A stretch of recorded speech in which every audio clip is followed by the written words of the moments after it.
अस्सलाम वालेकुम व्यूवर्स।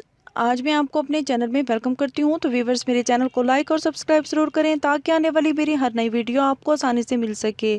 तो व्यूवर्स, हमारी एप्लीकेशन का लिंक हमारे चैनल की डिस्क्रिप्शन में दे दिया गया है। तो व्यूवर्स, प्लीज़ हमारी एप्लीकेशन को डाउनलोड करें और अपने मोबाइल में रखें, जो डेली अपडेट की जाती है।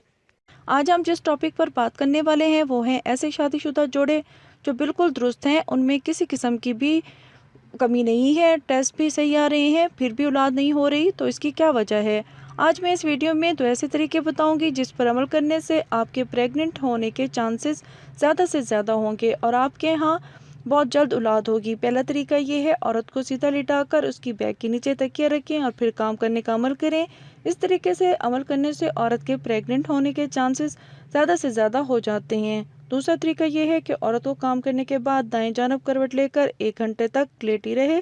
अगर काम करने से पहले आपको वॉशरूम जाने की हाजत है तो पहले ही आप वॉशरूम से हो लें। काम करने के फ़ौरन बाद वॉशरूम नहीं जाना चाहिए। अगर इस तरीके से काम करेंगे तो औलाद होने के चांसेस ज़्यादा से ज़्यादा हैं। तो उम्मीद करती हूँ आज की वीडियो आपको पसंद आई होगी। तो मुझे इजाज़त दें, नेक्स्ट वीडियो तक अल्लाह हाफिज़।